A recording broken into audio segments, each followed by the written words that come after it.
Lahore high court में पीर को bench तब्दीली की वजह से कोर कमांडर हाउस हमला केस में नामजद मुलजमा हदीजा शाह समेत पाकिस्तान तहरीक इंसाफ से ताल्लुक रखने वाली 5 खवातीन की जमानत की दरख्वास्त पर समाअत नहीं हो सकी। हाई कोर्ट के जजेस जस्टिस वहीद खान और जस्टिस सुल्तान तनवीर पर मुश्तमिल बेंच ने जमानत की दरख्वास्त पर समाअत करना थी, ताहम बेंच की अदम दस्तयाबी के बायस समाअत नहीं हो सकी, जिसके बाद केसेस की समाअत गैर मुअय्यना मुद्दत तक मुलतवी हो गई है। जमानत बाद अज गिरफ्तारी के लिए हदीजा शाह समेत पीटीआई से ताल्लुक रखने वाली खवातीन यास्मीन राशिद, आलिया हमजा, तैयबा अंबरीन और रुबीना खालिद ने लाहौर हाई कोर्ट से रजू कर रखा है। ताहम गर्मियों की छुट्टियों के बायस 5 मरतबा दरख्वास्तों की समाअत करने वाला बेंच टूट चुका है। हाई कोर्ट में गर्मियों की छुट्टियों के बायस हर हफ्ते जजेस के रोस्टर तब्दील होते हैं, जिसकी बायस जमानत बाद अज गिरफ्तारी के केसेस में साइलेन को तकनीकी एतबार से ताखीर का सामना है। इससे पहले इंसदादे दहशत गर्दी की अदालत ने इन तमाम खवातीन की जमानतों की दरख्वास्तें खारिज कर दी थीं। हाई कोर्ट में 4 सितंबर को गर्मियों की छुट्टियां खत्म हो रही हैं, जिसके बाद फौजदारी मुकदमात के लिए मुकर्ररा बेंच,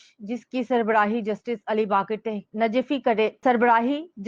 बाकर नजफी करते हैं, इनकी दरखास्तों पर बाकायदा समाअत का आगाज करेंगे। हदीजा शाह कोर कमांडर हाउस हमले के साथ साथ अस्करी टावर को आग लगाने के मुकदमे में भी गिरफ्तार हैं। दोनों मुकदमात में उनकी अलग अलग जमानत की दरख्वास्तें दायर की गई हैं। 9 मई के वाकयात में तहरीक इंसाफ की अक्सरियती लीडरशिप और कारकुनान तकरीबन 100 से जायद दिनों से जेल में बंद हैं, जबकि इंसदादे दहशत गर्दी की अदालत में अभी तक उनका ट्रायल शुरू नहीं हो सका। अदालत ने प्रोसिक्यूशन को जल्द अज जल्द केसेस के चलान मुकम्मल करने के अहकामात दे रखे हैं।